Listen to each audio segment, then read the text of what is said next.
ऐसी खबर निकल कर आ रही हैं कि अमेरिका के अंदर एक सीक्रेट डॉक्यूमेंट रिवील हुआ है जिसमें यह पता चला है कि अमेरिका इन तीनों देशों से कंबाइंड रूप से निपटने की तैयारी कर रहा है, यह मानते हुए कि अगर इनने हमला किया तो हम क्या करेंगे। ऐसा मैं क्यों कह रहा हूं? ऐसी स्थितियां बनी जब यूक्रेन और रशिया शुरू हुआ। उसके बाद रशिया यूक्रेन वॉर जब शुरू हुआ, उस दौरान रशिया वालों ने अमेरिकी सैंक्शंस के विरोध में एक ट्रीटी थी इन लोगों के बीच में जिसे स्टार्ट ट्रीटी कहा करते थे, उससे किनारा कर लिया और कहा कि सुनिए सर, आप अब हमारे देश में आकर यह नहीं देख पाएंगे कि हमारे न्यूक्लियर वेपन कहां हैं।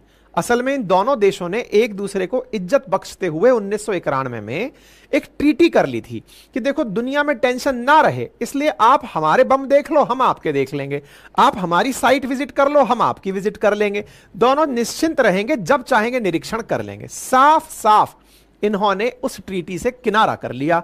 बोले सर अब आप नहीं देख पाओगे कि हम क्या तैयारी कर रहे हैं। रशिया ने किया, समझ में आया। चाइना कर गया, यह तो साहब बहुत बड़ी चिंता की बात बन गई। इंटरेस्टिंग क्या है कि चाइना और रशिया वालों ने हाल ही में अमेरिका के अलास्का राज्य के जस्ट सामने बैठ करके पहली बार बम गिराने की प्रैक्टिस की है। अगर आप नक्शा देखें तो केवल बेरिंग स्ट्रेट ही है जो अमेरिका और रशिया को एक दूसरे से सेपरेट करती है।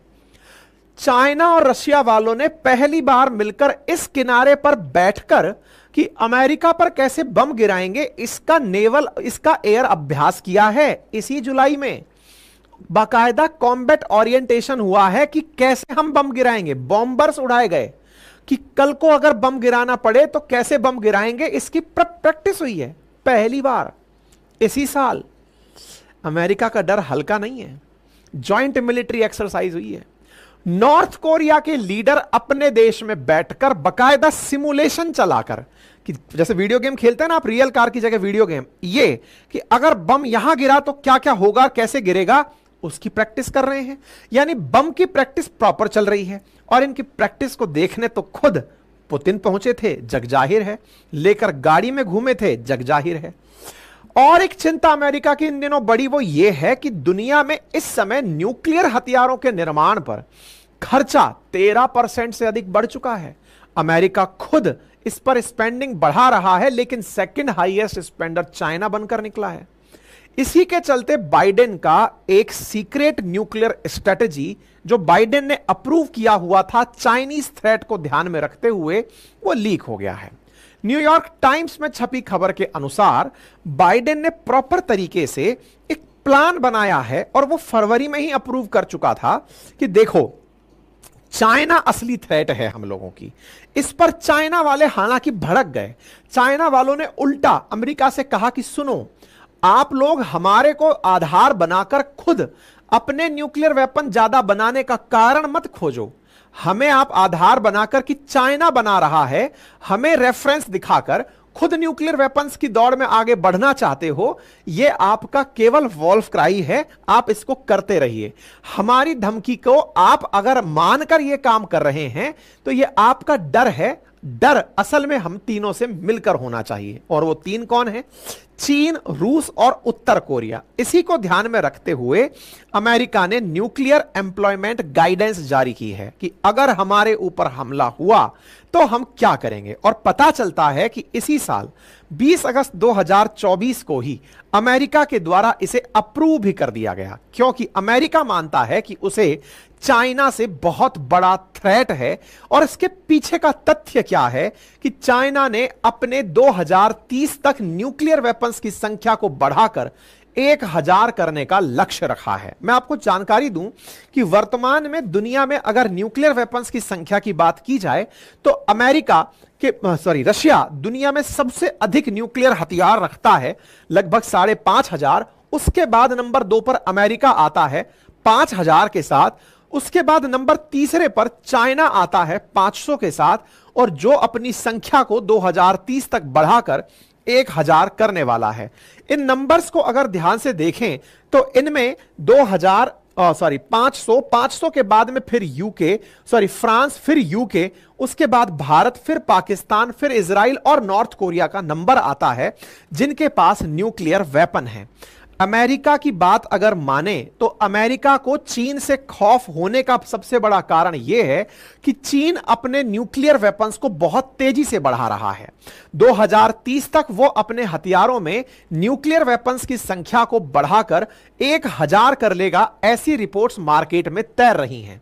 वर्तमान में भी चाइना के पास भारत से लगभग 3 गुना ज्यादा न्यूक्लियर बम हैं और यही उसकी सबसे बड़ी चिंता है कि अगर बीजिंग कल को इस तरह के न्यूक्लियर वेपन बढ़ाता ले गया तो आने वाले समय में वो क्या करेगा। जहां तक बात दुनिया में नॉन प्रोलिफरेशन एग्रीमेंट की है, ट्रीटी की है, तो चाइना न्यूक्लियर अप्रसार संधि पर हस्ताक्षर करता है। टेक्निकली उसे न्यूक्लियर वेपन नहीं बढ़ाने चाहिए, लेकिन फिर भी वो संधि तोड़ करके अगर वेपन बढ़ा रहा है तो वो अमेरिका की बड़ी चिंता बनता है। अब इस चिंता के पीछे कोई आधार है क्या? बिल्कुल है। आधार क्या है?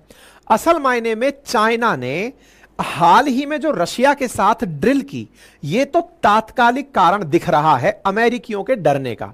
एक इसके पीछे का आधार और भी है, और वो पीछे का आधार क्या है?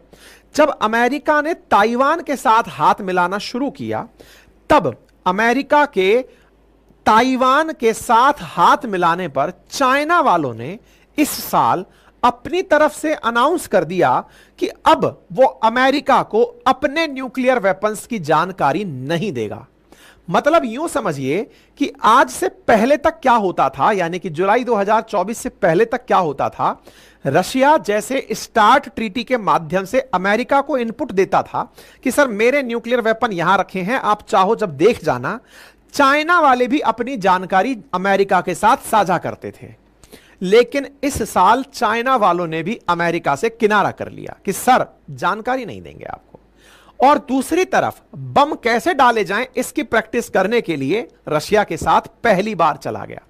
इनसे तो देखो अमेरिका का डरना लाजमी है। हालांकि चाइना अमेरिका को अमेरिका की ही भाषा में उल्टा चोर कोतवाल को डांटे स्टाइल में धमका रहा है और कह रहा है कि देखो तुमने ताइवान को वेपन दिए, तुम हमें आधार बनाकर हमसे 10 गुना ज्यादा वेपन रखते हो, फिर भी हमको अपने लिए सबसे बड़ी थ्रेट बताते हो।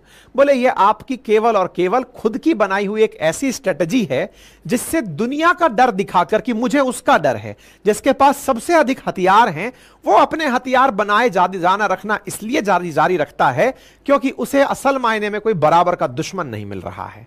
देखना होगा कि अमेरिकी ये डर दुनिया में अमेरिका के वर्चस्व को कितना ज्यादा चैलेंज करता है। अमेरिका क्या वाकई में एक दिन इस हालत तक पहुंचेगा कि उसे इतने सारे देश मिलकर एक साथ टारगेट करेंगे? क्योंकि वर्तमान में जो हालात बन रहे हैं यह तो दुनिया में तय है कि एक दिन दुनिया में महाविध्वंस होगा, और वो महाविध्वंस कब होगा वो किसी सन की राजनेता पर निर्भर करेगा। सन की राजनेताओं में अगर ट्रंप की वापसी अमेरिका में होती है तो बहुत हद तक यह माना जाएगा कि दुनिया उस बम के बिल्कुल बुरादे पर ही जाकर बैठ गई है। ऐसा मैं क्यों कह रहा हूं?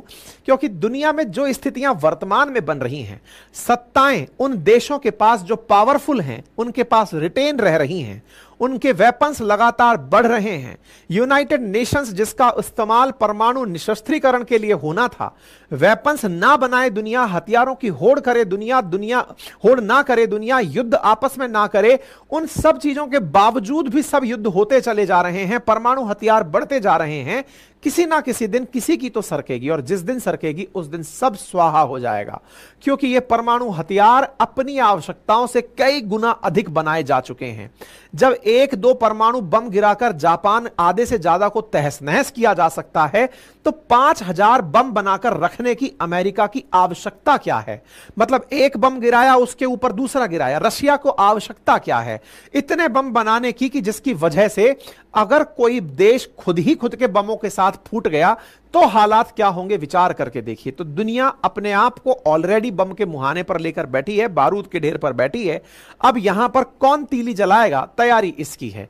युद्ध जो हो रहे हैं उनको देखकर यह तो तय है कि ये किसी ना किसी दिन उस स्थिति तक तो पहुंचेंगे जब हर देश एक दूसरे के लिए बड़ी मुसीबत बन जाएगा। बाकी आप इस विषय पर क्या सोचते हैं, अपनी राय जरूर रखें।